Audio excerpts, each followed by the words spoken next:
So we have a missed hammer from one Levi Jeans.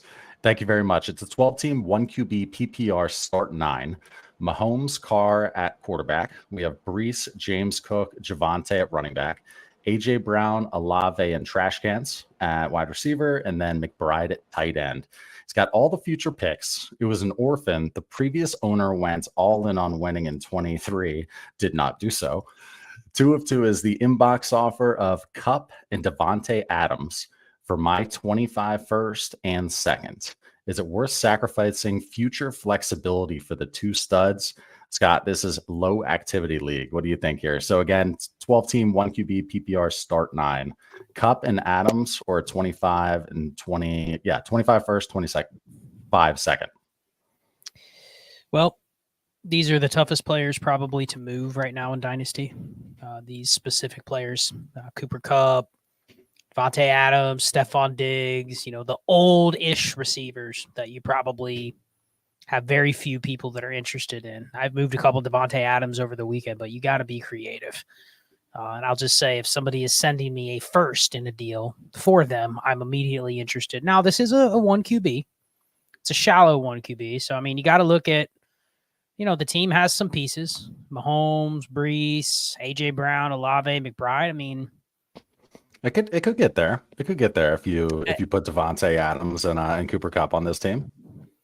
So, I'll ask Shane's on this opinion as well, but this is a low activity league. This might be the only time you can buy something that actually helps you until freaking mid-season of the 2024 year. And the team's good enough that he has to probably contend with a few more pieces. But if you don't add a few more pieces, does this team just finish in the middle? Does it finish 5th place, 4th place? I don't know what the other teams look like, but doesn't it kind of feel like this team needs to kind of pick a direction? And if not, you got to get moving on selling your versions of those guys, meaning probably Javonte Williams, maybe James Cook, AJ Brown. But I think you probably could do this deal and just say, I'm going for it, and just bank that if it is low activity.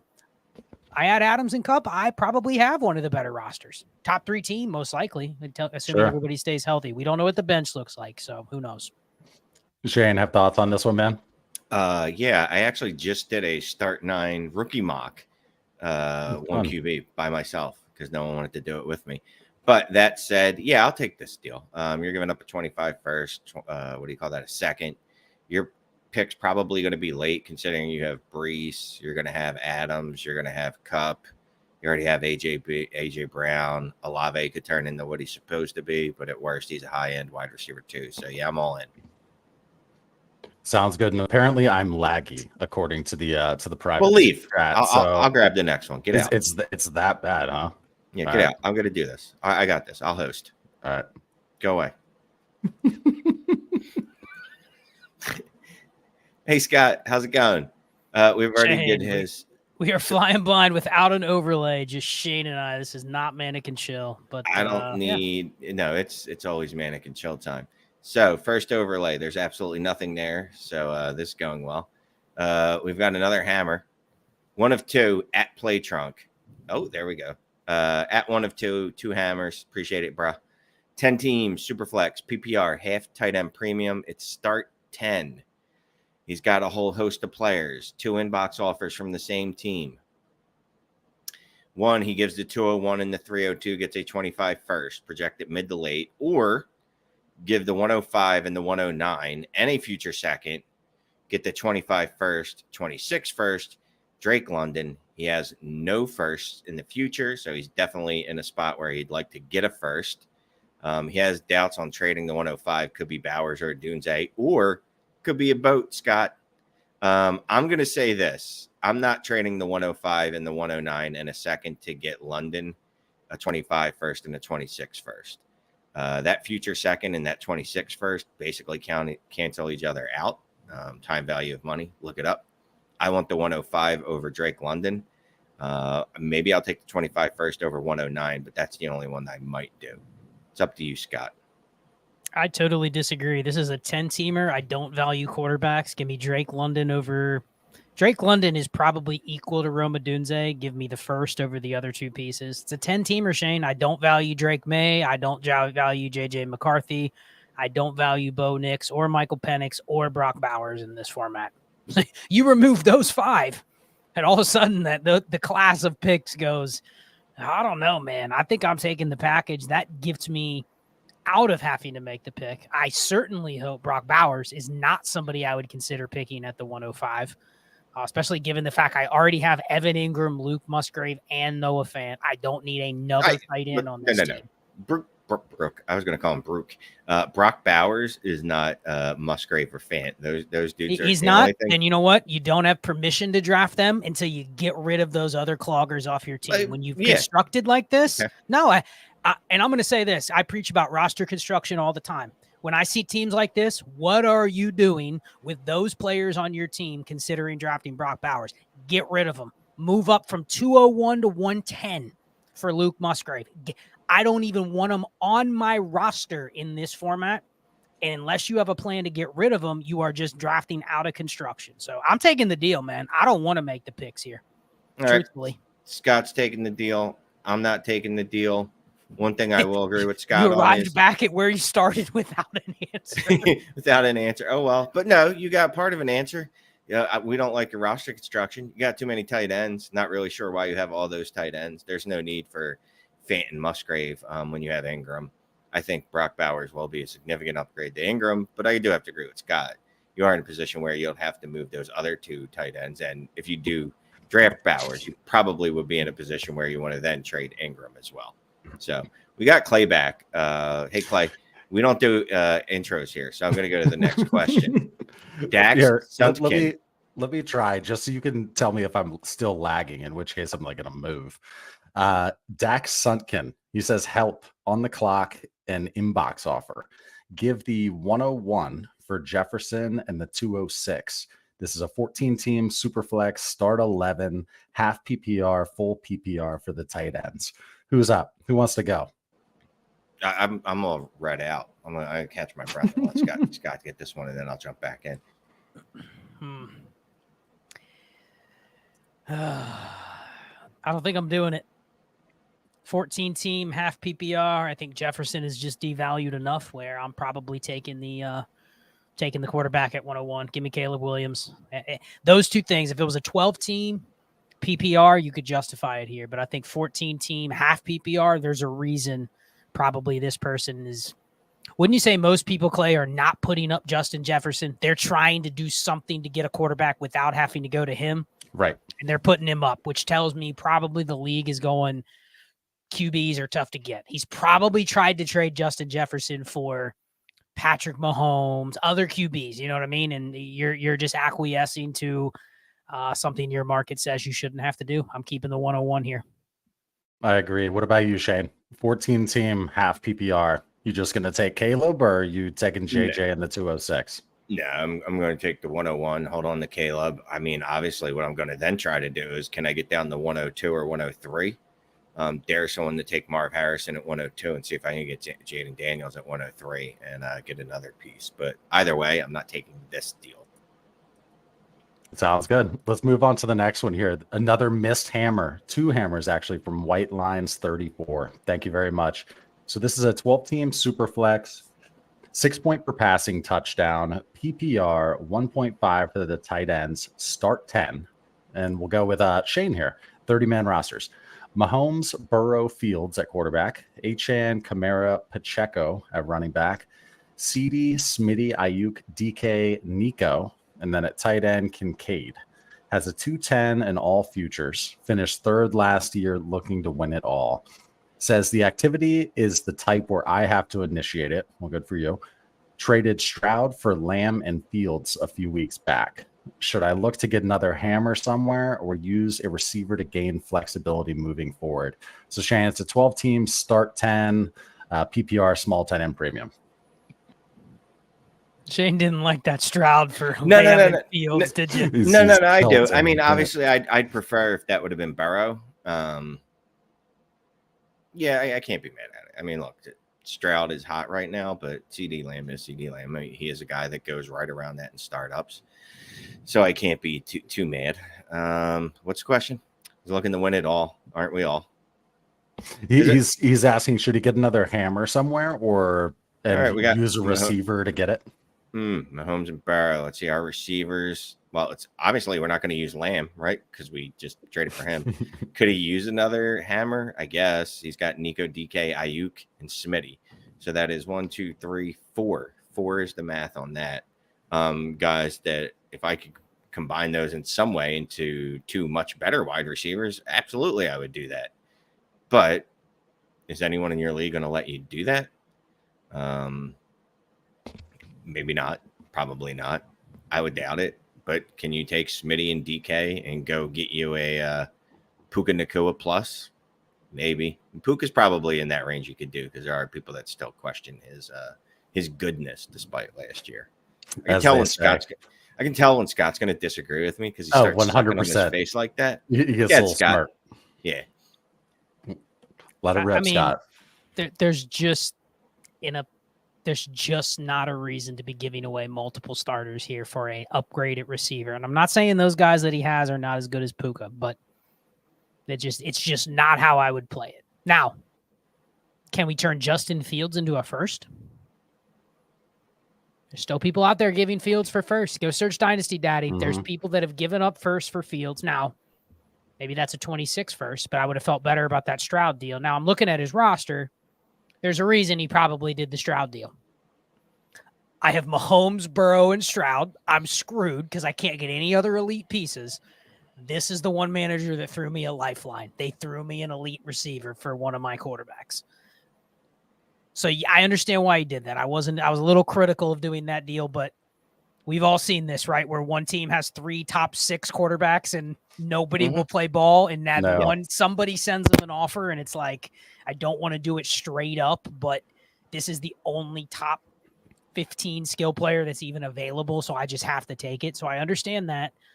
But wasn't the point of getting Lamb is so that you can use the strength you already have at QB and Lamb and the receivers you already have? I mean, why can't this team just win as it is? I think it can. I think it can too. I mean, yeah, but of course, everybody could use a hammer. But can we move? Let me ask you this: can we move Fields plus one of his running backs for something more flexible and another piece? Can I move Fields and Pacheco for a first and a fill-in running back that isn't as good as Pacheco? Think of a Jerome Ford or something like that. Singletary. There you go. Sure. The point is I keep my construction the same, but really the thing that stands out here is where will this roster gain a lot of value if something happens?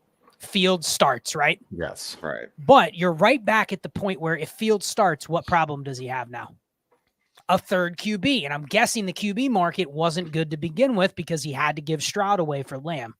So can I creatively get rid of Fields now, add another piece like Shane was saying, and maybe it's a first that I bank for later. And then if I want to bail myself out later with a buy, I can add the first to something. But right now I'm not looking to consolidate. I need to find a way to get rid of Fields and kind of hide it in trade value so that someone else will take it and think they're getting some upside. So we've got 6 hammers from Matthew Cox. Thank you very much. They barely fit on the screen. Yes, indeed. Thank you very much. So this is a 14-team Superflex PPR, 1.5 for the tight ends, 0.1 PPC. And Shane, we're going to start with you. Start 10. Burrow at quarterback, end of list. AJB, JSN, Tank Dell, then has the 102, 3, and then the 202 and 203. It's a mid-activity league. I need strategy help. Won't be competitive next year, but can't find fair value in trades. The second part is the best offer I've received is give the 102 and 202, get the 105, 107, and 225 seconds. Would it be more irresponsible to not take this trade or to pass up on Marvin Harrison Jr.? So Shane, it's a 14-team Superflex start 10. What do you think here? Best offer was give the 102 and the 202, and you'd be getting the 105, 107, and 225 seconds. I mean, I'd like it better if I'm not giving the 202, but I do have a hard time passing up on Marv. There's not been many drafts where I've gone, okay, I'm willingly going to move back here. He needs a quarterback, though, right? I mean, he literally named one quarterback.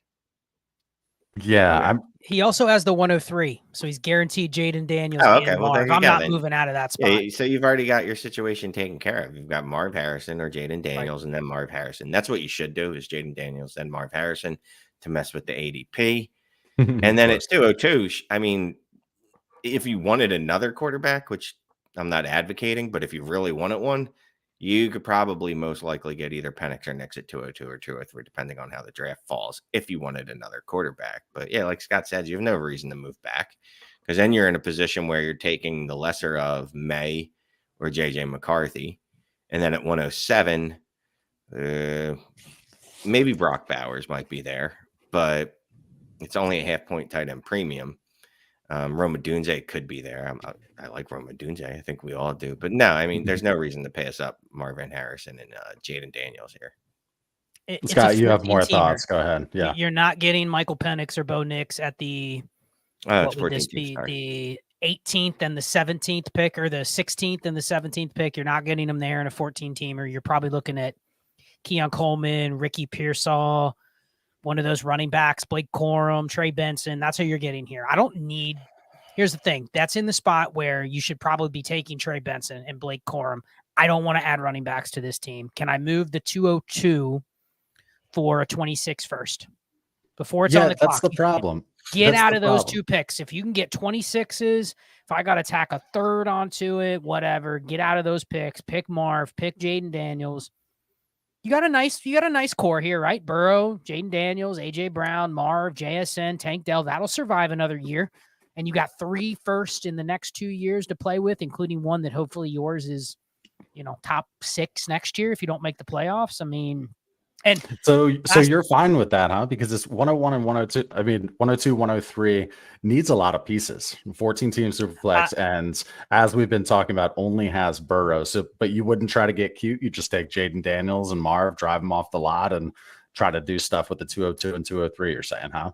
Yeah, I'm not probably picking players here unless I have super high conviction that one of the players I'm picking, I'm going to be able to flip for more. Just real quick, between the three of us, we have probably been in, I'll guess, conservatively, 75 rookie drafts. Have you seen a second round pick going for a first round in any of them? Even in a deep class, I haven't. I've seen a couple, but you have to be creative. It's part of a different be a one package. for one. It has to be creative. It has to be. I'll give you JSN, the 202 and the 203 for 2 firsts. No, something like that. No, I would. You're not doing that. Do that. No. JSN. I'll say JSN in the 202. You could get a 25 first easily. No, 203 and JSN, and you could get 202 and 203. You could get a single first for that combined. So I think it just comes down to how do I want to build my team. The reason I mentioned JSN is because let's say he just trades away those 2 picks. He can get a first and a second next year for those 2 picks. I would take that, right? A 1 and a 2 for the 202 on this and 203. Team, yes. Yes. Let them pick whoever they want to pick at the 202, 203. Here's the problem. You still have 6 really good players. Right? Like this team isn't going to be 101 next year. There's like 6 or 7 good assets plus whatever you have on your team. This feels like in a 14-teamer. I mean, we're in some 14-teamers, right, guys? There's some shitty teams. Teams where you look and you're like, dude, they have 3 starters. They have no quarterbacks. They're guaranteed to get the 101, 102. They don't have Jaden Daniels, Marvin Harrison, AJ Brown, Joe Burrow, Tank Dell, JSN. Like this team is going to be the 105. And the problem is 105, that doesn't give you a lot of flexibility next year if it's outside of the QB range. So do you move AJ Brown right now? He could be lame duck here in a bit. It's a shame it gets this bit pain or not lame duck. This is a wrong. Can you move? Let me ask you this. Can you move? I would try to do this pre-draft starting. Can I move AJ Brown in the 203? For a future first and the 109. I draft Malik Neighbors, Marvin Harrison, and I draft Michael Penix at the 109. And now I've stacked a first, got a second quarterback, taken Neighbors and Marv. I feel great about that. Yeah, but Neighbors and Marv aren't part of that deal. Get rid of them because that makes it sound a lot better. You just traded AJ Brown for Michael fucking Penix and some random first. And a first. Okay, so let's just say that first is. Let's just look at some of the back end firsts this year. Well, that's the first. Lad the McConkey. Bet on a good first. No, not this year's first. A future. No. I'm just saying in general. If you as a point of reference, if you look at the back of the first in this year in a deep class, the wide receivers aren't, well, people like them, but they're not. You know what I mean? The profile is not great for the wide receivers in the back of the first. I mean, maybe I'm a little cocksure on AJ Brown, a little more cocksure than other people, but I wouldn't do that. Here's the thing. So I value Michael Penix as like a mid-first next year already. And I'm getting rid of AJ Brown off my team, which if it moves my 105 next year to the 102, I benefit there too. So it's the whole scenario. It's a 14-teamer, and you only have one QB as it stands. Yeah, I'm going to put this up. You guys can say how you want Michael Penix as a mid-25 first. He's not. He's Kenny fucking Pickett. You want to trade AJ Brown for Kenny Pickett? Have at it. Okay. That's not for tonight's show because this could be the new Mac Jones versus Kenny Pickett debate. But I'm more. Well, the problem is we don't have a. Well, I guess Bo Nix. You can have Bo Nix, Shane. I'll take Michael Penix. No. I will take Michael Penix assuredly over Bo Nix. I will not take Bo Nix in this battle. Look, he's going to be better than Kenny Pickett. To Mr. B's question. You are never getting more than 2 random firsts for AJ Brown. So would you take that or not? That's a different question. Good luck. No one's giving you more than that ever. First of all, 2 random firsts is not the same thing as a first in Penix. It's not. We talk about flexibility all the time. Penix is super flexible. As soon as he's in there, he's worth a first. He's a person. He's a human, so he's a good fit. He's a good fit for that team. He's a good fit for that team in the format. I don't know. I agree. Bring back up because I already. It feels.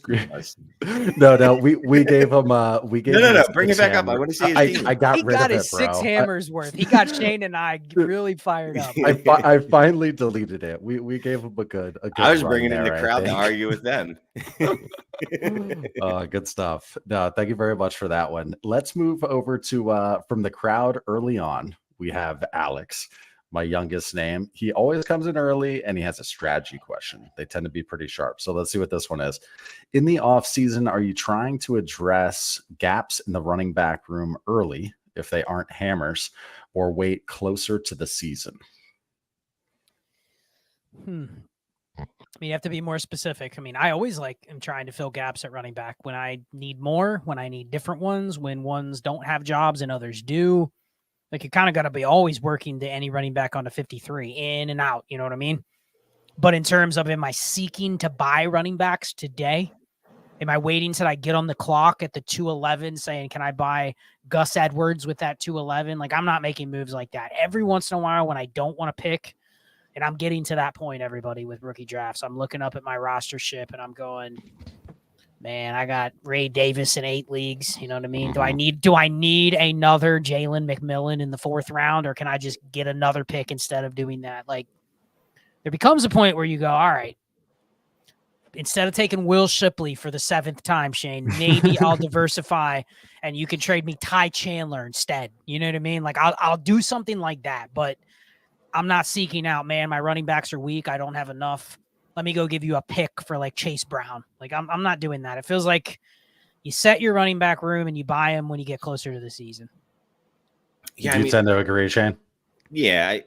Look, there's the 4 or 5 running backs that we're always willing to buy, depending on the cost. If I can get any type of discount and if they fit the roster construction and the roster build of my team, I will always, feels weird saying this, I will always be okay with getting Bijan or Breece Hall or Gibbs, depending on the situation. CMC, always a chain, really doesn't matter. But outside of that, no, I'm not really seeking running backs. I'm not like, here's a first. I need a starting running back, so I'm going to give up a 25 first for Rashad White. No, I'm not doing that, especially with rookie draft season, because every rookie running back that I'm getting off the waiver wire is going to be a starter. You can count on it. Or every rookie running back I get in the 4th round, probably going to be a starter. Is that going to happen? No, No. for sure. But the narrative's out there, right? At least for the next 3 months, 4 months, I can tell myself that, well, Dylan Lobb, Dustin Lobb, Jacoby Lobb, whatever his name is going to end up taking all the work from Zamir White. He's going to be the receiving back out there. I can tell myself a story where Will Shipley, although I am tired of drafting Will Shipley's going to see a ton of work in that Philadelphia offense. And now I'm not going out of my way to add running backs, but I'll ask for him in deals. Like I'll always ask for him in deals as a minor piece, Sure. as a throw in. No, you definitely do. Both of you guys do. Danny, thank you for the hammer. So this is a shallow one, Scott. 12-team Superflex PPR start 9. We'll just yes. So Lamar, Levis, Darnold at quarterback, Warren and trash cans at running back, London T, Jacoby Myers at wide receiver, and Musgrave at tight end. Has the 101, 111, 201, 205, 211, and 12. It says, do I just take Caleb and tank for one more year, or back and split the 101, or move back and split the 101? Having 2 top QB sounds great in a start 9, but I feel like getting more assets might be better. And then he's got a question on Lamar. What's enough value for splitting Lamar or the 101? Mid-activity league. And then real quick, teams with 102 and 103 are both bad and don't have any good quarterbacks.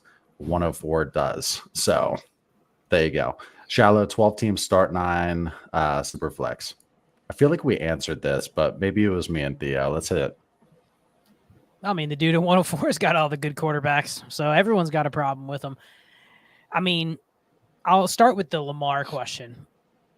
Lamar is one of those where it's kind of a tricky situation with Lamar. When you have a team like this that's not good, you're trying to think, can I pivot off of Lamar and get another quarterback? But how easy is it to get Anthony Richardson plus, Jaden Daniels plus? The person that has those guys, if they have even like an ounce of sense, they're probably thinking, all right, my roster construction is fine. I'm fine betting on whichever one I have. I'm not paying he's done it before tax on Lamar Jackson. So what I don't want to do is pivot from Lamar to a lesser QB that I'm not getting a potential elite player, but I'm getting a QB, so they're charging me a tax. Like I'm getting Trevor Lawrence in 2 seconds for Lamar. You know what I mean? Like, I'm getting extra assets, but I'd rather punt entirely at quarterback than accept a lesser QB. I mean, can I really get creative and can I get Jordan Love in a first for Lamar? Like that would be like the minimum I would take, where I think the player has a little upside above even somebody like Dak or Trevor Lawrence or someone like that. So that's the answer on Lamar. He's hard to pivot. Yeah, and just so people listening to, when you say, can you get Jordan Love in a first for Lamar, you tend to also be willing to throw in like a 211 or 212 if need be, a second to be able to get a deal done. I mean, it's a start 9. So would you do that? 9, yeah. I just don't think I would be giving a first and Jordan Love for Lamar unless it's a 26. People are getting smarter. You got to read your league, because a lot of our leagues that we're in, everyone would agree that Jordan Love's worth 70% of Lamar. You know, you probably have to tax a first on top to get Lamar. The key is they're not motivated to do that kind of deal. Like, it's a fair deal. They would agree it's probably a fair deal that Lamar has to cost more than Jordan Love. Maybe it's a first, but you're not going to find somebody to do it. So I don't think it's the price. I think it's just the type of deal you're seeking. How many teams in your league even are in a position to give up one of the 2 or 3 QBs you're willing to pivot to, and they have a first that they're willing to trade and you're willing to take? It just feels like it's a tough deal that doesn't actually get done. Like the people that are willing to give up a first with a quarterback, it's usually like, here's a first and Matt Stafford for Lamar Jackson. And you're like, well, no, that's not going to work. Yeah, give me your Jaden Daniels in a first. And they're going to go, no, that's not going to work. So like Scott said, you're just going to hit an impasse. Generally, you're not going to find it. I mean, if you're going to tank this year, can you go to the Justin Herbert owner? That's literally the only one out of the elite type tier that I can even see someone going, all right, I'm out on this dude, so let me go ahead and do it, because all he has is Lad McConkey to throw to. So real quick, let me just address this. It says, do I take Caleb at 101? Yes. Yes, right. I mean, okay. I mean, like, just wanted if to you make get- sure that was his first question. If you can trade back to the 102 or the 103 so that, Right. you get Jaden Daniels, sure. But outside of that, no, let's not get cute.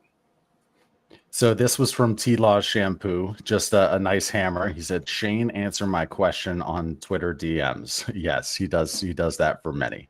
Good dude there. Wanted to shout out a thank you to the best Dynasty show on YouTube. Thank you, T-Law Shampoo. Thank you. Always appreciate you. We have 833 eyeballs watching us across the webs. Hit that heart, hit that like if you'd be so kind. Easiest way to help out this aforementioned best Dynasty channel ever, right? That's T-Law Shampoo's words, not mine. Let's go to, this is a good one. A hammer from Danny Hot Dish.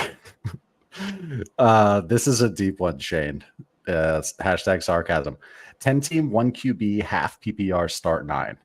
Murray, Fields at quarterback, Charbonnet, Singletary at running back, Olave, JSN, Marquise Brown, Mims, Palmer, and then at tight end, Likely and Dulcich. Has the 101, 202, 205, 7, and then also the 209. Has a couple 25 firsts, 425 seconds. Activity levels mid.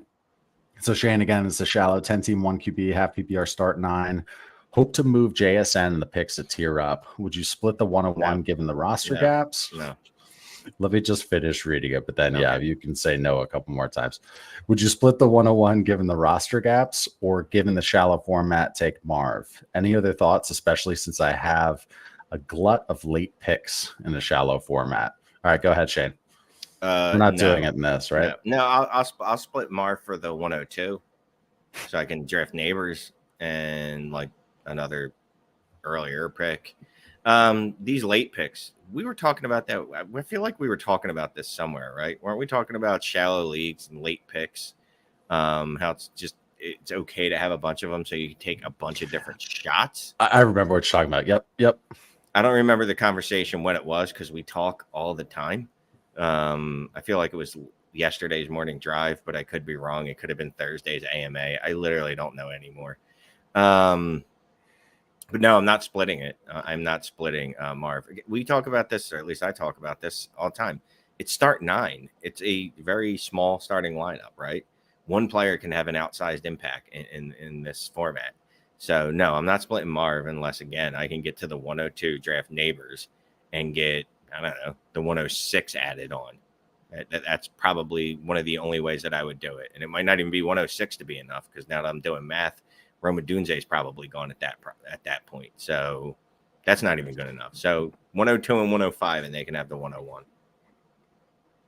Yeah, looks like Scott's agreeing. I'm just looking at the format. 1 could be half PPR. It's like, can I get Jonathan Brooks and Neighbors? Well, I will say that if you can. So I don't want to keep hyping myself. My one man mock, Jonathan Brooks went very, very early, very, very early. I'll say that Sure. in my one man mock. So he might be there at 105 though.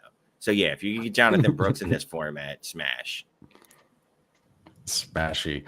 All right, so T-Law Shampoo has another hammer for us. He says, on second thought, Scott, we'll go with you on this one. Thanks again. On second thought, I need to hear you guys make me feel better. It is a 12-team super flex PPR, a big point per carry, 0.25 point per carry, start 10. Allen A. Stroud at quarterback. We have ETN, Kenny, and Walker. What are we doing here? What am I doing? Ken Who's Walker. Kenny? That's his name. No, but there's a slash. Ken/Walker. We're gonna go Ken Walker. Samir White, Derrick Henry, Swift, Moss, and Gus. And then has CD, Puka, Nico at wide receiver, Kelsey at tight end. Has an early 25 first. Guy wants me to send T-Law and JT for Stroud, Swift, and Moss. I'm confused because he has Moss. T-Law sort of suits the format. Stroud a bit inflated, and JT seems like a hammer in this format. Is it worth it? Shane says no. Okay, so Scott, again, is a 12-team, start 10, PPR, big point per carry. And yeah, just what do you think here? Guy wants me to send T-Law and JT for Stroud, Swift, and Moss. It's the confusing. opposite, isn't it? It's confusing the way he wrote it. The guy wants to send him T-Law and JT.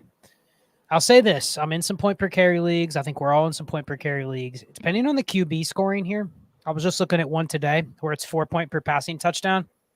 A guy like Jonathan Taylor blows away almost every quarterback. So if that's the case, like give me Jonathan Taylor over the gap between CJ Stroud and Trevor Lawrence all day.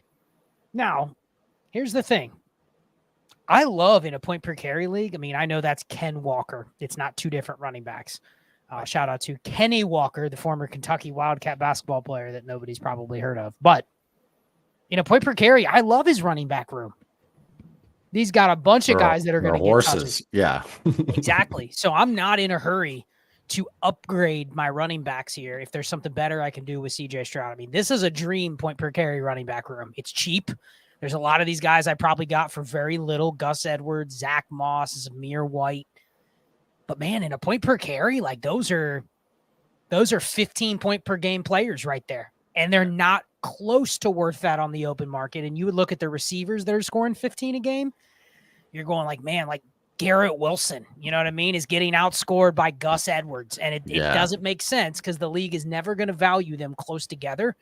But it feels like once you have a team built like this, you don't try to get cute and upgrade. If anything, if the league's going to allow you to get all these running backs, just keep pounding them year to year. I don't need to pay for Jonathan Taylor. Yeah. Good stuff. Shane says no was the thing. That's great. Okay. Ryan Yeatman just made it on the screen. He said, Yeet. I don't know if there's any wrestling fans. Sorry. Hey guys, have you gotten through all the buy me a coffees from draft weekend yet? Still looking for them. Wondering if I should comb past the streams. Ryan Yeatman, I don't necessarily recognize your name, but good question. Have we made it through all of them from the draft stream? All I know is we've got a hammer folders worth for this evening.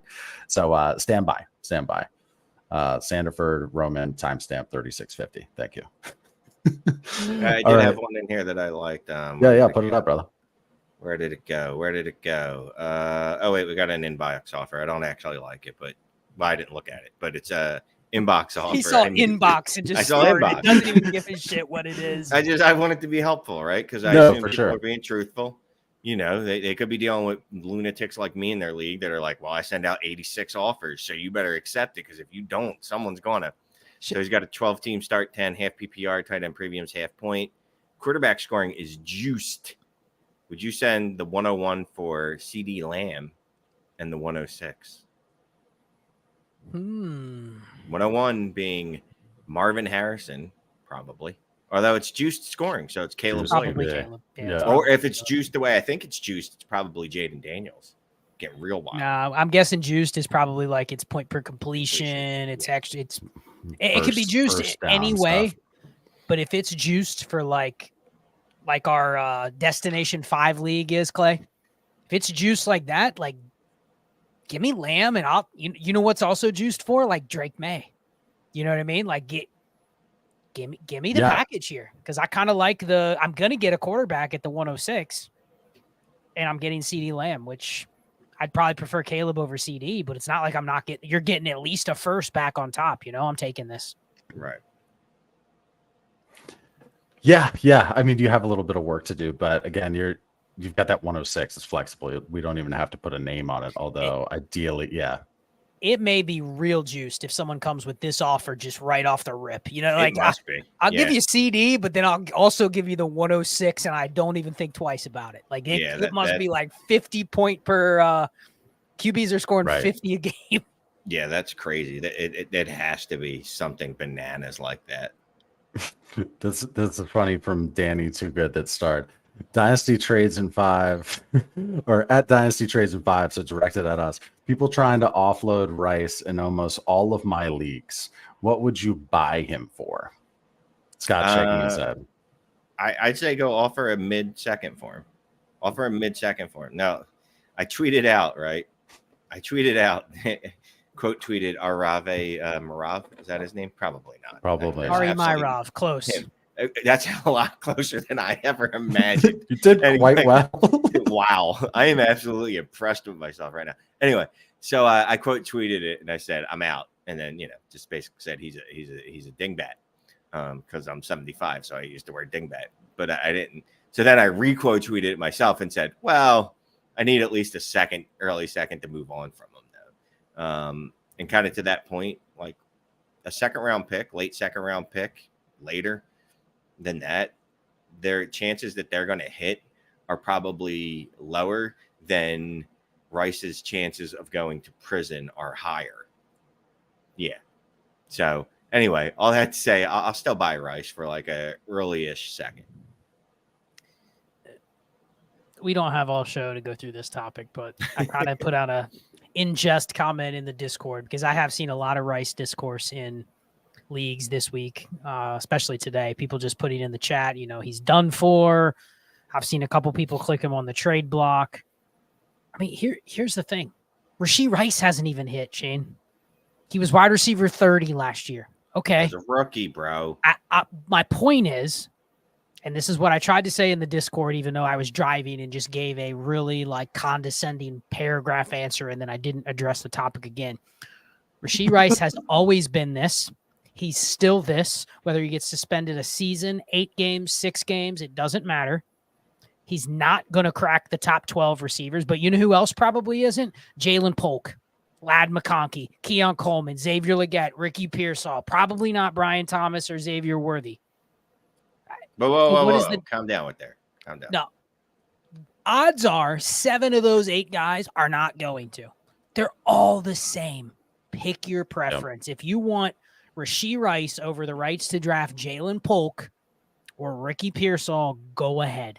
But if you say I want out on Rashid Rice for the 203 so I can draft Keon Coleman or whatever, it just doesn't matter. It's like debating Justin Jefferson versus Jamar Chase versus CeeDee Lamb. Why are we spending 15 minutes to debate it when it doesn't matter? Well, one of them doesn't have criminal charges pending. So, I mean, it's all about safety. I'll say this, Rice, if you look at the history of wide receivers that have scored 13 points per game in their rookie season, it's significantly better than the wide receivers that you're going to be drafting in the second round, their hit rate. And yes, I know that Rashid Rice was he going in second or third rounds of rookie pick drafts last year? It doesn't matter because he has NFL. Yeah, but it doesn't matter because he's put NFL numbers up. The only reason I'd be willing to move him is because my dude apparently has trouble not getting involved with the police for whatever reason. Scott, you've got your rostership up there. What players, if any, in your vast portfolio of leagues, do you not have any shares of that you're like, man, I wish I got one or got two? Any come to mind? Yes, I have not had any shares of this player for 3 years. Debo Samuel. I meant rookies, but yeah, let's talk Debo. Rookies? I have 0 shares either. Rookies, I don't think there are any rookies. I have one AD Mitchell, which I swore I would not have any AD Mitchell, but I got him in a Devy league, so it was pre-draft, so there's no excusing that. But I don't think there's any. I don't think there's any rookies that I don't have any shares of yet, and a couple of them were pre-draft, but I think I'm pretty much spread 100%, pretty even across the board, at least one of everybody. What about you, Shane? You missing any? None that I can think of. I'm a little light on Jaden Daniels, a little lighter than I would like to be. Joe Milton, don't have any of him. Don't have any Joe Milton. I do have Kendall Milton. Kendall whatever his name is. Yes. Yeah, him. I do have him. So there's that. Not related, Shane. Not related at all. I will say this. I've already picked a rookie, apparently, this year's all welfare team. I have a lot of Michael Pratt. In fact, I have 6 shares of him. He's my number 1 owned rookie right now, or number 1 rostered rookie. Excuse me. Nice. Malik Neighbors right behind him. I don't have, who I don't have. And I do this every year to myself. I don't have any Lad McConkey. Me either. And one of these days, I'm going to remember this and use my own, advice, and just draft someone like that at the bottom of the first round, because he's got more, I'm looking for, insulation than other wide receivers in that range, because people like him for whatever reason, why they like him. I don't mean to say it like that, but people like him. So they're just going to be willing to make excuses for him. So, yeah, I don't have any Ladd, and I do wish I had a little more, only because in week 8, I'm going to go, I wish I had some Ladd to trade right now, and I won't have any. Yeah, I don't have Ladd. I don't have any BTJ either. Yeah, and I'm getting there. Really? I guess. Well, we're still in a couple of startups, so Yeah, I suppose I could take those, take them there. But oh wait, I have 3 Jaden Daniels right now. Never mind. I have a lot of Jaden Daniels. You know who I have quite a bit of? Is I have a lot of Braylon Allen. And it's just purely because other people like him. I don't even like him.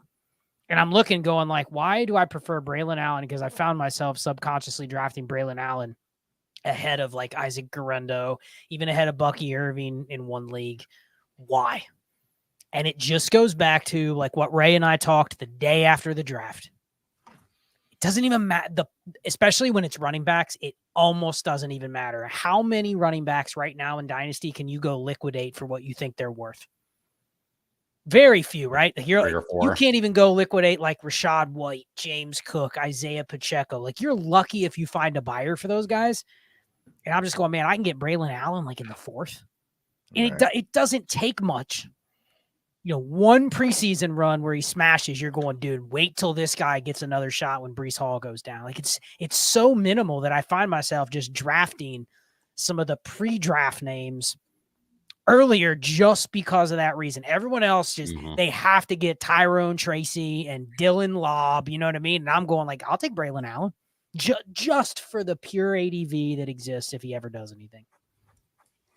So we've got 4 hammers from B Mormon 7. Thank you very much. Shane, we're going to start with you on this one. So it's a 10-team Superflex, half PPR.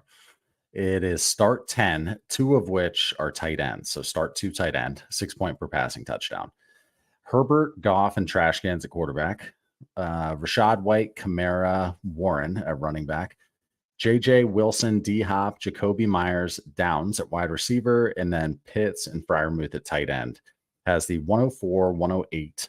He has a 3rd and then a projected early 25 first. 325 seconds and 226 firsts. The second part is likely going Rome/neighbors at 4. Not sure about 8. Don't think it makes sense to just take JJ if he's there. With the way QB room's constructed, then he's asking for trade ideas, and he has one of his own there. He's asking, should he get into the 1 to 3 range? Let's do this. Just to look at his team, he gave us 4 hammers. So we'll give him a lot of time on it. What do you think he should do with this team? And then we can back into his questions. Well, you know, it's funny. Like, we were literally just talking about that Lamar Jackson trade, where it's like, I'll give you my Goff and first round, and will you give me Lamar? No one's going to do that. No one in their right mind. No one that's sane. Oh, hey, dirt bikes. Yeah. Would I add a 108 to Goff and see if I could get Lamar? Yes. I don't know that I would do that. Oh, yeah, I would do that with Herbert. Matter of fact, it's 10-team super flex. Start 10. Yeah, I would actually do that. I don't know that anyone would take that. That's 6 point per pass. You would give up Justin Herbert and the 108 easy for Lamar? Yeah. Well, easy is a strong word. But I mean, look at 108. What 108 typically is, right? It's like Brian Thomas Jr., Xavier Worthy. Like, yes, we like those players, but are they, like Scott was kind of alluding to earlier, he was intubating. He was, I don't know, there's another word there. He was doing something that they're not likely to be needle movers, right? All that said, go back. I'm sorry. Yeah. So it's again 10 teams to like start 10. And Yeah, it's 2 tight ends. Let's keep this in mind. It is 6 point touchdown. You're right. So giving up Herbert just like that is a little. But I mean, you got to give up something, right? If you want to tear up, sure, you got to give up something. Get Scott, you got a lot of thoughts. I can see them. Well, I definitely was not intubating because that means I would be saving somebody's life when they can't breathe. So I definitely it's same difference. We're giving trade advice.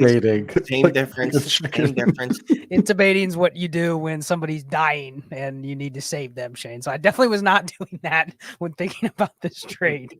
But yeah, I mean, what if you can get that in a 10-teamer, right? Again, this is a 10-teamer. I don't know how many times I'm going to have to say this, but in a 10-teamer, if you're not getting a difference maker at quarterback, is there a big difference between Like even the 2 QBs he has, it feels like you can win if you just added a Brock Purdy to this roster and you just rolled with the 3 you had. You have some stability, you have some longevity, but you don't have a ton of upside. But the fact that you have 3 of them is where the power lies. And 108 in a 10-team start 10 half PPR. You know what I would love to get at 108? How about Jonathan Brooks? Mm-hmm. I don't need Lamar Jackson if I can get somebody like that. And I would pick him at the 108 over JJ McCarthy, possibly over Drake May, definitely over Michael Penix and Bo Nix in a 10-teamer. So 10 teams just different. You got to know your league. I know it's 6 point per passing touchdown, which makes me like somebody like Herbert and Goff even more. So I think I'm passing here. I'm just rolling with the QB room that I have. Let me get a 3rd and I'll win with that. I like it. I like it. He says here, get into the 1 to 3 range, draft one or dip into future cap. He had a question here, trade out. Go ahead, Scott. You heard me and seemed to understand that, and I don't understand myself. Draft one and dip into the future capital. What are we drafting? Because what I'm not doing is giving up my 1st to go draft Jaden Daniels when I have the picks that I already have. Now, if you want to make a big bet on him, fine, but it's just not how I would play it in a 10-teamer. Depends on the league market, though. I have no clue what the QB market is. We get a lot of these 10-team questions, and I actually think in 10-teamers, we need people to specify, like, what is the quarterback market in their league? How many 10 teams questions have we gone and we see a QB room that's like Mayfield, Watson, Goff, and it's like everyone thinks those guys are worthless. They're worth nothing. You know what I mean? And in that market, then do you really want to draft any non-elite QB at all? I don't know. Yeah. Well said. B Mormon 7. Thank you for your hammers. He said at the end, enjoy the extra ones for all the content you've been cranking out. Thank you very much. We appreciate that. Yeah, it's Thanks. A lot. It's a grind. Appreciate it. Nice. We got there. 998 eyeballs. I like Jonathan Brooks a lot in juiced PPR scoring. I actually just traded up in our draft to go take him. Did you in the no flex? Yeah. So yeah. Look at that cocky look. What are you pleased with that? Do you want to talk about your Stafford trade? I'm fucking okay with that too. Did you see the quarterbacks that went after him? Good Lord, it is like Night of the Living Dead. Like I knew what I was doing. I was trading up there, man. There was not a lot of quarterbacks left that you could go, yeah, I feel good about this guy. I feel real good about this guy. Scott's smiling. Scott knows about this league too. He's like, you're on mute. Oh, on purpose. Yeah, it's fun. It's no flexes. 0 flexes, start 2 tight end, 4 wide receiver, 3 running backs, start 2 quarterback. It's been a fun league. Yeah, thanks to someone brought it up last week in here, and then Scott said, let's make it a league. Someone the very next day said that made it a league, or it might have been Thursday, made it a league. And matter of fact, it was Thursday because we were recording Trades in 5. And I sent the link to Clay and Scott told me it's not best ball, so kick rocks. And Clay was in. No, but yeah, so now we got to look. I'm going to defend myself. First of all, man, I'm not even being a snob here, but I'm just not joining another $50 snake draft league where I'm just not. It's not tickling my fancy to do especially the snake draft. Yeah, the buy-in, who cares? I play in leagues from little to a lot, but it's the snake aspect. For me to do a snake draft the way that I want, what do you got to do? And especially this draft, I've followed it along because there's a couple patrons and you guys are in it. So I'm curious because there's no flex and it's different strategy. No flex. But haven't you had to like grind the board in this draft? Like you couldn't just check out and make your picks. No. You had to be there proposing trades when you look there, be a QB run. Like, yeah, it's effort, man. You can't just go, I'll pick my picks. Like, because if you're just picking your picks in a league like this, you may not lose, but you're not winning. There's 2 or 3 other people, especially with our patrons. There's 3 or 4 people in there that are every time a pick is up. It's let me grind this trade. Where can I move up? Where can I move back? I can't do that. Yeah. No, I hear you. Okay, let's go to one starred from Luke in the audience. Shane, inbox offer for you. 12-team Superflex, start 11, 1.75 tight end premium. give the 101, get the 105, Achan, Cook, Adams, and Cup. What am I missing here? Okay, I'm just going to read off the team. QBs are Allen, Watson, Fields. Running backs, Singletary. Wide receivers, Olave, Ayuk, Higgins, Hawkinson at tight ends. And then, has the 101, 107, 307. That is a freaking haul. You're giving That's the a hefty 101 price to pay for the 101. Jeez. You're getting 105, Achan, Cook, Adams, Cup. It's a start 11. I mean, smashy poo. I will take the I'll take the get side. Go ahead, Shane. Yeah, I like Marv. I like Caleb, but I'm gonna have to take the 105, Achan, Cook, Adams, Cup side. I almost feel duty bound. I don't even know if I have a choice. Like I'm sworn to. I think I might even look to move a chain after this trade too, just to try to recruit, get even additional value on top of this deal. But yeah, I think I'm going to do this. I mean, we're adding now Cup and Adams to Olave, Ayuk, Higgins, Cook, and A-Chain to Singletary. We already have Josh Allen. We have the 105 and the 107 now. It feels like this team just went from it's kind of in the middle to holy shit, I'm the favorite. Yeah. You know what I mean? Yeah, and that's the thing. So you add these pieces, construction at the same time. Like you add these pieces, and you also put yourself in a position where you go, all right, I don't have to, but what can I do with Olave and Ayuk and Higgins? Like, you know what I mean? Because I'm also adding the 105 and the 107. So I'm assuming I'm going to add young wide receivers there. I'll say take Rome at 105. But no, I'm going to take this deal. This is one of those rare deals where the quantity does actually match the quality of the other side. Congratulations. Good job, Luke. Here's a savvy counter too. Don't decline that trade, but send the exact same trade and swap first with the other manager. What? Oh, you're someone that's willing to give you a 6-for-1. Just take their first next year and see if they'll give it up. Just suck the blood. What a savage, Scott Connor. Okay, let's move on to this hammer.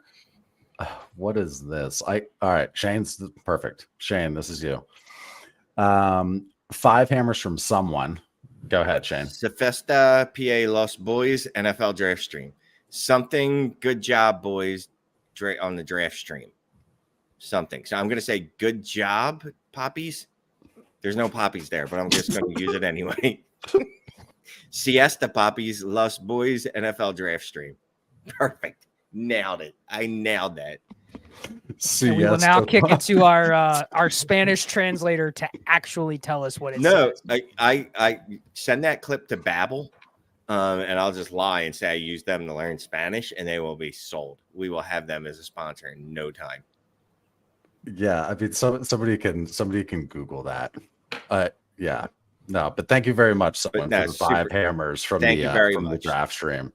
The general gist of that was fun. The general gist of that was the draft stream.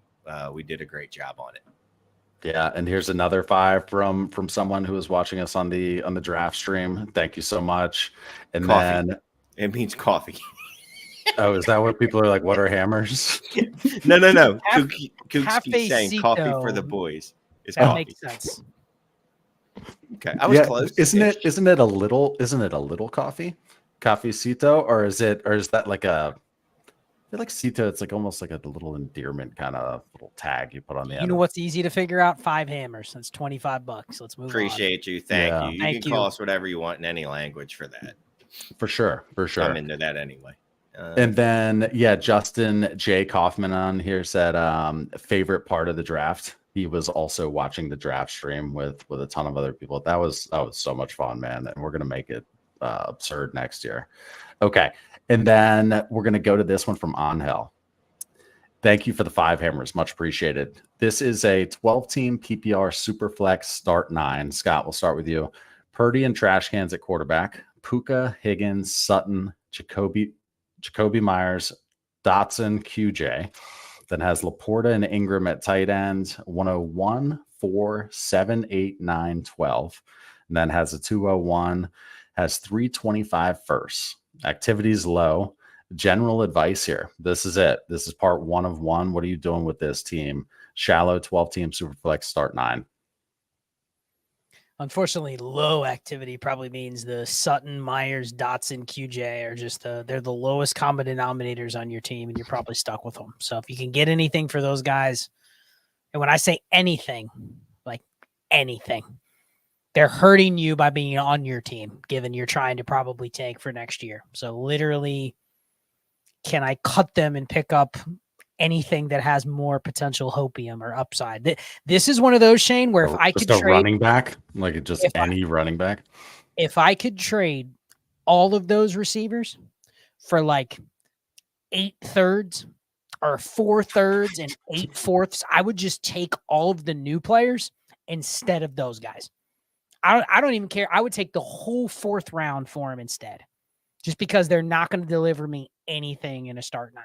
So keep that in mind when you say you can't get anything in a low activity. You never know. You send out that Jahan Dotson for a 3rd and a 4th, and you may be able to pick. Shane, what would you rather have? Jalen McMillan and Malik Washington or Jahan Dotson? Not Jahan Dotson. Exactly. And I think you can creatively get those deals. And if they don't work, they don't work. But what you have is only hurting you. Yeah, that's generally going to be the answer. Is going to be not Jahan Dotson. Not, and then insert any of the. I mean, okay, Jacoby Myers and Cortland Sutton in a non-start 9, fine. But for all intents and purposes, they're not assets that are gaining any value here. So I would treat them the same way. Let's say you have to make these picks. Okay, I think you make the picks, is low. Yeah, so it's 101. You just taking Caleb to go with Purdy. It is a. When I say make the picks, I'm saying that I'm probably not able to turn the 108, 9, 12, 201, 203 into like legitimate future picks. What are you doing at 101 here? I'd probably lean Caleb, only because the low activity makes me say, wait, what is the other option to get a QB? Now, you could also go 3 QBs with those picks if you're forced to make. I bet you this league you can smash Penix, Nix, McCarthy, and May if you wanted. So would you rather do that, or would you rather play it a little safer and go with the skill players? I don't know, man, but I'm probably making these picks. I'm guessing you're just not going to get a ton for them. Yeah, it looks like Angel or Angel's working it as hard as possible. Though managed to get 325 first with low activity. So just keep grinding, man. But you obviously have tons of leverage with all those picks. Thank you very much, sir. What's up, Shane? Real quick, Andrew would like us to know that it was bad advice on Dotson, although he spells it in a European or Canadian way, right? Advice. Bad advice on Dotson. Ran the 4th most routes last year. New quarterback. Leading receiver last year on Bills. Commanders hold. I will say this, right? So this isn't specific to Jahan. I don't even know what I was about to call him. Jahan Dotson, not specific to him. But wide receivers that score 10.9 fantasy points in their rookie year. Usually that's not bad, even if it was all derived from their touchdown scoring, but then dropped to 7.3 fantasy points in the following season. I would say it's a bad idea to, what's the word I'm looking for, to buy in on them. If you want to hold on Jahan Dotson, go ahead. I just, in general, regardless of the name, I wouldn't be holding on to the wide receiver that did that. Excuse me. Well, and he was saying leading receiver from the Commanders last year is now on the Bills in Curtis Samuel. The reality is, in a start 9, he's a roster clogger. I would bet everything he doesn't turn into a startable asset in a start 9. Now, if you wanted to hold the place to buy him, it's not about Jahan Dotson. The place to buy any receiver outside of the top 60 is not in a start 9, especially on a team that sucks and needs to get rid of everything. Great. He scores 8.7 points per game this year. Maybe he jumps back over 10. What's that going to do for that 12-team start 9 team that sucks? Nothing. Get rid of him. Yeah. Multiple people have let me know that it is little coffee for the boys. So appreciate everyone that jumped in to let us know that. Rock on. I am an ignorant savage. I can barely speak English, and clearly my Spanish is just as bad. I'm looking forward to listening to that one. Shane, I love to try to speak Spanish. Go ahead. Shane, do the math, or Shane, translate whatever the currency is. Like the last of the 3 should do that is him. That's why I do it though. I see something, it's like, Oh, oh, it's this could be a hilarious. struggle. And just Love it. all right, Dr. B Harris. We know this What up? guy. Dr. B, what's up, man? 5 hammers from Dr. B Harris. Thank you. This is a best ball. We're going to start with you on this, Scott. 12-team Superflex best ball. It is PPR 1.5 for the tight ends, 6 point per passing touchdown, 0.5 for a rushing first down. Start 11. Allen, Tua, Rodgers at quarterback, Najee, Mixon, Ken Walker, Kamara. Then has Diggs, Cooper, Reed, Sutton, and Darts at wide receiver. Andrews, Goddard at tight end. Has a 101, and he has the 302. He says, do I take Caleb or Marv at 101? That's the question, man. And then he gave us 5 hammers. So let's give your thoughts, Scott, on what else he should do after that. It's a very interesting one. I can see where he's a little bit baffled at what to do here. I always would overvalue the quarterbacks a little bit in a best ball, especially a 6 point per passing touchdown, just because having extra starters, especially ones where you can tier off of at any point, is a little more powerful. Now I get it. And that's probably also biased because you can probably get by with receivers. I'd look at this receiver core and we would probably be like, man, you have a good enough quarterback room here to not take Caleb Williams. But again, this is best ball. I can stack. I mean, that I'm looking at that 3. It's not the 302 and the 302. I'm assuming it's maybe the 303. But he's got a couple picks in the third, which, I mean, if you can get like a Jalen McMillan, Luke McCaffrey, Javon Baker, those are starters in a best ball.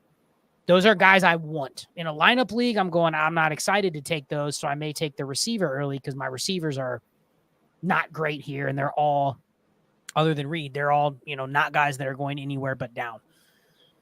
I'd be willing to probably take Caleb here, just because there's probably a team with less QBs that would be willing to give me something more so in a best ball league for a guy like Aaron Rodgers. I'm probably able to get a starting receiver for Aaron Rodgers. In a lineup league, you're probably going, man, what can I get for Aaron Rodgers? A second. Mm-hmm. You know what I mean? I think best ball, the construction where I want to have 4 or 5 QBs tells me I'm leaning Caleb here. Yeah, Shane, I don't know how engaged you were on this or what you're super doing. engaged. You agree? Yeah. I would go with Caleb as well. How about you? I'd love to. I mean, and he knows, Dr. B Harris would know. Is there any other way to add a quarterback to this roster so I can take Marv? You know what I mean? In non-best ball leagues, I've done this to myself, or not done this to myself, but like what I did is I was like, all right, let me add Aaron Rodgers to this roster, who's already on this roster. Let me pose this question to you, Shane. Marv. Is this team good enough where you would feel comfortable giving up your 25 first for, I will give you Will Levis for your 25 first. You add him to this QB room, which again, you don't have to sit and start. You now have Tua, Rodgers, Levis, which is a nice trio to go along with Josh Allen, and you can now pivot to Marv. Would you do that? I don't think this roster is good enough for that. Well, we don't know the rest of his team, but let's say he's got a bunch of other usable receivers. And here's what I like about this team. He's got 4 running backs that have a floor of points. That's hard to find in best ball. And with the war is probably pretty running back friendly, right? Because it's also got the 0.5 for rush first downs. So you keep saying all these fun buzzwords, and this is the reason that I don't think his team is very good, because Dr. Harris here is a destination Devi, patron. We see him around in the Dynasty Trades and 5 streets as well. In there, he knows all these things. And if there were players that fell under those umbrella of being usable, good war pieces, I think he would have noted them, and he did not. So ergo, ipso facto, I'm going to say that the rest of his roster is probably not very good, and he doesn't have a bunch of usable pieces, basing that completely on context clues. I'm doing it.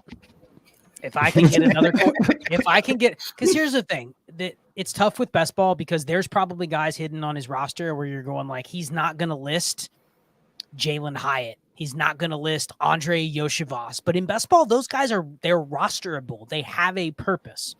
So we don't know anything other than what he listed. But this is a pretty strong best ball team, assuming that his roster construction is filled out with usable players. meaning not running backs that aren't on rosters, not backup quarterbacks that you're hoping Jarrett Stidham starts. Like if it's all usable players, I kind of like going with the extra quarterback. I'd be willing to give up my first next year and take Marv. I like that idea.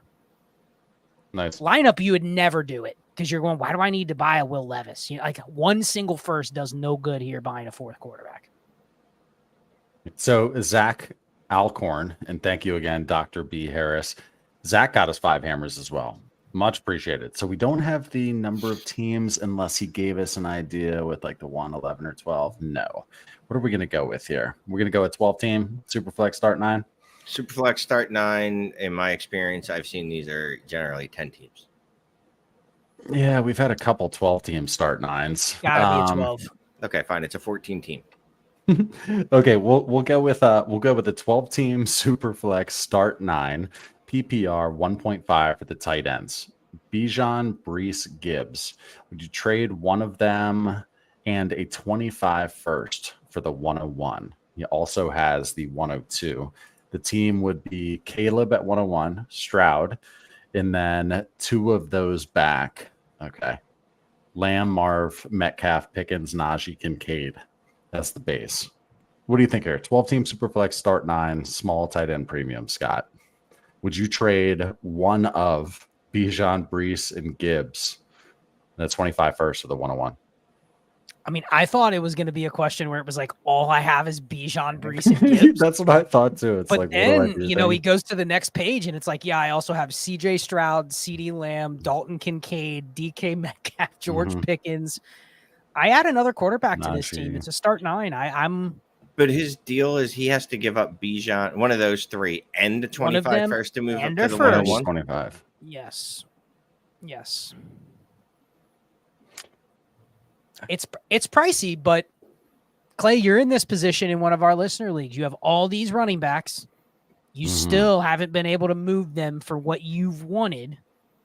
But if somebody came to you and said they would give you this and they would give you a top 7 dynasty quarterback, and you got to pick, right? You'd probably pick Gibbs of the 3. I would guess you would pick him of the 3 to trade. Trade. Would you do it? This is one of those where is there a better deal to be had? I'm guessing he's already tried to move one of those running backs for a top 10 quarterback, and it's just been nope. I guess if it's my first, potentially, and I just want to make a bet on myself, and I think it's going to, excuse me, good Lord. And I think it's going to be a late one, but I'm just not inclined to do that. Is his team, as he posted, good enough to run it in a start 9? Like you're flexing Najee and George Pickens, and you got DK. He's got like you're relying on Marv and Caleb to smash as rookies. I mean, he's got CD, Brees Hall, Bijan Robinson, and Jahmyr Gibbs. That is a pretty fearsome foursome. I just came up with that on it, Shane? Right now. And CJ Stroud. Start 9. That's a pretty solid. And Kincaid. So that's not even just like a solid 6. You know what I mean? That is like a big dick. Like throw it on the table, 6 out of 9 right there. So are you taking the deal? No. Jahmyr Gibbs in his first, you're still not doing it. Nope. No, what if you get like a 26 first back? What if you get a 26 first? Sure, then yeah. But it's kind of like Scott said. I'm assuming that he's already tried to get an elite quarterback just using one of those players, and probably has gotten no. What's the word I'm looking for? No reciprocation. Takers. Would you give up Jahmyr Gibbs for Trevor Lawrence and not the first and take that? No. Clay, would you? No. So you just roll with one quarterback? Well, he's got he's got Stroud and no one. That is luck. Well, he's got the 102. He's got the 102. So yeah, he wants to take Marv. Well, he's hell-bent on Marv. So you're not sacrificing Jahmyr Gibbs to get T-Law and round out that team. No, he might be in a position where he doesn't have a choice, that he has to draft Caleb anyway. At 101, the dude could go Marv, and then it's like, well, I guess I'm going Caleb, Stroud, and it's still a girthy team at that point. So I'm guessing he has an idea that it's going to be Caleb at 101. But anyway, it's an interesting question. I think his team is probably good enough to take the risk, but we assume he's also tried to buy QBs the other way, and this is the only deal. So that's why he asked it. Yeah, it's good that the other teams are requiring, like, hey, if you want my 101, like, you're gonna have to give me one of your top dynasty running backs, and I'm gonna need a first. It's being negotiated properly. Go ahead, Scott. Oh, is that a team, since you have George Pickens, would you just go get Justin Fields and just gamble that if he plays, that team can probably win? Why not? Yeah, I mean, sure. This could be interesting how that one goes. I just deleted the name. God, what was his first name again? He'll listen to this and hopefully keep us posted on what he did there. That's a curious one. Okay. Rock on. Let's go to one from the crowd. We are coming up. Only 13 minutes left. I don't know if this went quickly or slowly or what. It's good. It's good. Time is a false construct that your mind makes up. It's not even a real thing. It's all relative. So it hasn't gone in any direction, really. Hey, Johnny Mac, what's up, bud? Yeah, Johnny Mac. 12-team Superflex, tight end premium start 11. The question is, trade AD Mitchell for Rashid Rice. Yes. I don't want any AD Mitchell, so I want to just put this up there. That is one of the few player takes that I will say I'm trying not to draft. Every draft I'm getting in that mid to late second, and I'm going, please, someone else take him, not me. Yeah, because he still has to fight. So Sean L says, "What's up to the Patreon fam?" And then he has here, if anyone ever wonders if the Patreon is worth it, it is 100% worth every penny. Yeah, patreon.com/allgas. I'll move this banner so you can see it right under me. But yeah, we have the Dynasty Trades and 5 tier on there. And then on destinationdevi.com, you can join the Destination 5 tier, which is all of Destination Devi's and our Patreon all in one. But for our Patreon in particular, I think part of the cool aspect of it is how our patrons participate in the content creation process. The Dynasty Trades and 5 shows that we do, those are voted on by the patrons. So we try to have a nice, tight community. Scott and Shane are on there a ton. The Discord is stupid active to where you put something on there, it's going to be buried. So you're looking for your answer to be, or your question to be answered by like 9 people. There's a chance it gets buried. So you're like, bump. So that's a good problem to have. But anyway, patreon.com/allgas. Join the Dynasty Trades and 5 tier, baby. Luke says, follow up to my inbox offer with the 101. Would y'all also trade the 107 and Higgins for the 103? I don't remember his team, but that answer is probably yes. Right? In most cases, yes. That is a yes. I believe Luke was the one that got the stupid ass like 6 for 1 for his 101. Yeah. Oh, that one where so now we have all these assets to play Adams, with. Cook, yeah. And Shane said, "What else can I do with Higgins?" And here you go. Would you move up? Would you do this? You're playing the board like Howie. You're moving back up. Like, it's a beautiful thing. So now you're going to have the 103 and the 105, if I'm remembering correctly, right? So I don't remember what the quarterback room was, but either way, you're in a position where you can probably get Malik Neighbors. You can get Rome Odunze. You can get Jaden Daniels and Rome Odunze. I keep saying Rome. You don't even need him at 105 probably, but you get the flexibility is what's important. You can continue to do stuff. Let me ask you, Clay, in a start 11, T. Higgins and Rome Odunze or Malik Neighbors? Let's start 11, 12-team start 11. Yep. Ah, it's a tougher proposition to trade up there, isn't it? It is a tougher proposition to start 11. If people don't play in start 11s, you need to do a start 11. I know you, Clay. You are not accepting. Here's the thing, though. I'm not doing what? I'm not. You're not taking side. You want the leverage side. I would want the package if it's start 11, probably. Shane, he'd go about 103 is in my inbox.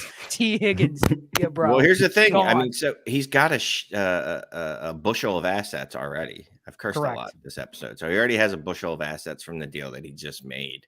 So a little consolidation is okay here to shoot the upside. That is Malik Neighbors. Because again, Malik Neighbors' upside is what? Top 8 wide receiver in Dynasty, as opposed to Higgins, who's probably a wide receiver too. Nothing wrong with that. I'm not shaming him in any way. It's very good for him, but I'd rather shoot the upside of Malik Neighbors there when I have that deep of a roster that I now have that I just created. Yeah. Okay, good stuff there. So let's move to this banner here from Sumo Kid. We have 5 hammers from Sumo Kid. Thank you very much. Really appreciate that. Scott, 12-team Superflex PPR start 10. We have Anthony Richardson and AOC at quarterback, Tyler Algier and Trash at running back, Jacoby Myers, Dotson at wide receiver, Ferguson at tight end. Has the 103, 108, 110, 201, 3, 4, 5, and 8. Says gave Kyron Fryermuth, got the 110 and 201. Thoughts? And how many of these picks should I make? Let me just read the last two parts here. Activity mid, 5 hammers on day 1 of. Okay, something about the draft feed. Sorry. This was a liquidated orphan team. 3 stack teams, and I'm the worst. Have 10 24 picks. Yeah. So trying to split AR, but no good deal found yet. Half the teams don't trade or low activity. Thanks, gents, for all the nuggets. Thank you, Sumo Kid, for just cleaning it up. 12-team Superflex PPR start 10. Scott, what do you think about this trade? Gave Kyron and Fryermuth, got the 110 and 201. Well, you did well on that first trade, getting the 2 picks for Kyron and Fryermuth. In a PPR, doesn't matter about the tight end. Kyron, I'd still be willing to give up a late first for him on the right roster, but on this team, you have no reason to have him. So you made a good deal here. I don't know. The guy in the audience, maybe he'll want the Jahan Dotson. If you can invite him in the league, you can trade Jahan Dotson to him and maybe somebody else. But, I mean, you're blowing this team up. I kind of feel like this is one where if it's low activity, you're going to get stuck making most of the picks. If there's a class where I'm stuck making second-round picks, like I don't hate making them this year, I just want to caution everybody that if you're going to have to make the picks, be thinking about what can I do with those players once I make the picks. Like there's not a lot of trade movement. So if someone comes to you in the preseason and says, they'll give you a first for Ricky Pearsall because they traded away a receiver, like this team should go, okay, I'll just take the profit because I drafted him at 203 and just take the first. I mean, do you really care about having, I'll just say this, a lot of the players you're going to draft in this draft are probably not the core of your team when you rebuild it. You're probably that far away. So what you slow play every pick. Yeah, and I got, sorry if you answered this. I got kind of hung up on a message here, but so this is always my question. If it's a heavy rebuild like this, we've addressed this before, but will you still take a bunch of running backs just because of the liquidity and stuff in a low activity league? At least running backs are easier to trade historically, and hopefully the activity will get better, but running backs and rebuilds. Okay, so I'll give you an example. Let's say last year you would have drafted Zach Charbonnet and Devon A-Chain, right? You have a gutted team like this. You get to the mid-season, you can trade both. But your inclination would be what? If I can take the profit on Charbonnet, I'll take that because I've seen his situation. And the rebuilder is going to hold A-Chan if they can't get what they want. But really, you should do the opposite. You should probably sell the one that has the value where you can actually get the value out of it. So if you don't have the discipline to do that, why am I drafting a running back this year, Clay? If as soon as the running back pops, I'm going to go, wait a second, maybe he's going to last for 3 years until I'm ready to compete. Like if you're going to draft the running backs, I have no problem doing that. But you need to say as soon as they're viewed as like worth a first, they're gone. There is no, that guy, he'll be the starter for the Rams for the next 3 years. Blake Corum, right? No. Someone gives you a 26 first, see ya. I don't care where you drafted him. You dump. You got to have that discipline. Yeah, good stuff there. Okay, awesome. Shane, you look dialed in. Somebody said you look really clear tonight. It's just funny. It's just funny because like I was doing my own mock draft, and one of the pieces of advice I gave was literally anybody you draft in the second round of this draft, if you can move them for a future first, you do it, regardless of how they hit, what it looks like when they hit. You just do it because the probability is that they're going to flame out, and then you've profited and got a better pick. Yeah. I'm messing with my lighting. I got a couple lighting things. I keep trying to just get it right. Your skin looks nice. Bright. It's a little shiny, I guess. They didn't put any foundation on and hair and makeup for the show. No, I put on my eye patches. So around here is a little bit I didn't rub it in afterwards after I took them off, but whatever. It's okay. All right. Value there. So here's this is funny. Ryan Liedel says, no question. Just wanted to say thanks to each of you. Love your content and humor. Thank you, Ryan. Appreciate you. Thank you. Yeah, we have a lot of fun. We have a lot of that fun. last part, we don't get a lot of love on the humor part. That's appreciated. Thank you, Ryan. I think we get some funny cracks in every once in a while. I can't wait. Shane doesn't have to listen carry this the show all the time. Shane was fired up early. We had him AJ Brown F-wording mad early in this one. And then the cafecito, that's going to be a great one too. Awesome. Thank you, Ryan. Appreciate that. And then heated hot sauce. Let's go to this one. 5 hammers from heated hot sauce. Thank you so much. 12-team Superflex, start 10. We'll say it's a PPR. Dak, Watson, Stafford at quarterback. JJ, Lamb, Tyreek at wide receiver, Kelsey, or I'm sorry, it's a little bit mixed up here. Dak, Watson, Stafford, and then we have JJ, Lamb, Tyreek, Adams, DK, and then Allen, Ridley, Brown. God, this is jacked up. Kelsey in the 102. Okay. Do I trade Caleb? Do I trade up to take Caleb or stick and take Marv? Apologies. Let's make sure we got this right because where are the running backs here? He doesn't have. There are none. Okay. Yeah, he is not. Okay. So JJ Lamb, he's got some hammers. He JJ Lamb, top Tyreek. 25 receivers, no running Mhm. backs, 3 quarterbacks, no elite quarterbacks, 1 elite tight end. I mean, this is a great team. I was just going to say, I have all the money in the world. I don't know what to spend it on, but I don't have it in the right places exactly. What are you doing, Shane? You taking Caleb? You would think, right? You would think. But then I'm looking at the wide receiver room and I'm going, oh, JJ Lamb and Marv. What does that look like? Oh, wait, that looks like my wide receiver room in the no flex late league. So I literally had that decision in front of me and went, no. I think Caleb might have gone off the board before Marv. I will say you probably need an elite quarterback much more than you need an elite wide receiver due to the fact that you have 3 of the top top 7 scoring wide receivers last year. I forget what JJ was. He's the one that's throwing me off. But Lamb and Reek were 1 and 2. So, and then there's Devontae Adams just hanging out. Like, hey, I'm just a wide receiver 1. That's all I am. I mean, Calvin Ridley and Keenan Allen aren't even allowed to play on the playground on this team. You know, they're not even getting a chance. Every week you're going DK. You got to start Allen over them. Over DK, right? I don't even know if there's enough spots for him because I'm not starting him over Adams. Let's get to the answer. You take Marv. I'm taking How are Caleb. you building? You're taking Caleb. Okay. How are you then building out this roster? Because you probably do have to start some running backs. How are you trying to do it? What would be your strategy? Because I'm assuming he probably isn't going to get much of note for the likes of Deshaun Watson or Matt Stafford other than just bodies. So what are you doing now that you have 4 QBs, exactly 0 running backs, and a ton of receivers? I wouldn't mind. Like I talk about trading wide receivers in Ridley's tier all the time for running backs. Like those are the type of wide receivers trade old for old. Like I'll just I'll not and probably Keenan Allen too. Although I am kind of intrigued, especially if you get that Caleb stack of what I'll give you James Conner for Calvin Ridley. You doing it? That's what I was thinking. It was I would probably ask for a little more. Nope. It's straight up. You're getting rid of a receiver. You're getting a running back. I will get a 4th back, and I will give you $5 in fat deal. But yeah, I would take Connor because look, I understand you feel like you're probably losing on that proposition. You've shopped Ridley to everyone in your league. You're not getting Rashad White, right? You're not getting.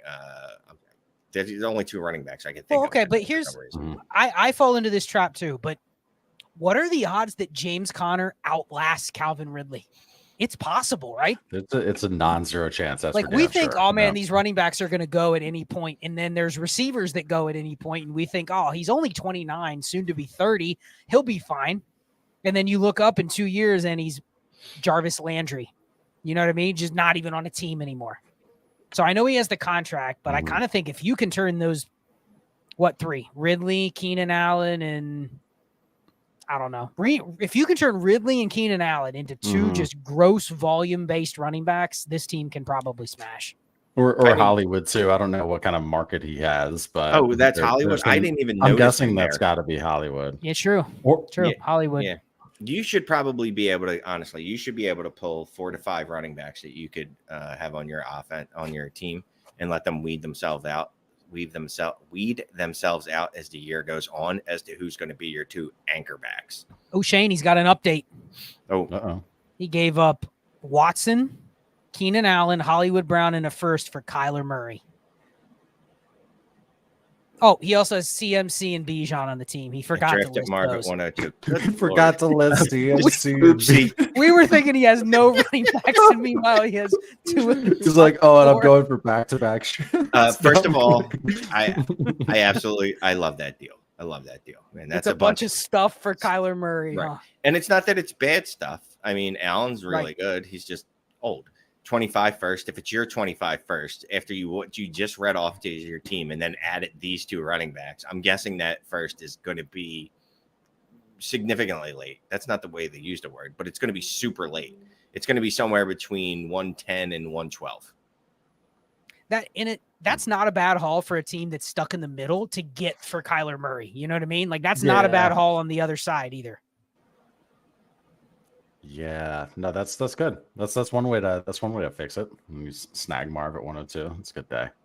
That's not being scared of giving up a lot of pieces to fix your roster construction. Okay. I just love that didn't even list running backs and then chimes in during the question. Oh, got Bijan and CMC. Forgot to list those. Forgot them. Okay. Thank you for those likely 5 hammers. We are almost done for the evening. We do still have a bunch of hammers in here, and I imagine a few were from the Destination Devi draft stream. I guess it was a combo stream, whatever. Josh says, "Who's the best RB pick in this class, and why is it Kamani Vidal?" This is a Joshua question. Go ahead. Yeah, at value, not like obviously who's the best. Like which one have you been like? If I can get them every time, I'm trying to do. I mean, there's who I can say who I think it is, or there's who I think the crowd wants to hear, or I could just look up and see who I'm actually picking because that has more. What's the word I'm looking for? Who is Shane actually picking? That holds a lot more weight. Well, We'd like to know who you're actually picking. Oh my goodness, I've gotten a lot more of Marshawn Lloyd than I thought I was going to. I've got a 0 burger on him too. Okay, I got 4 of him. He's my second most rostered running back, tied with Blake Corum. I've also got a shit ton of obviously Will Shipley, Rasheen Ali. But these are, Rasheen Ali's a free agent, so he doesn't really count. So I'll go with William Shipley. That's my guy.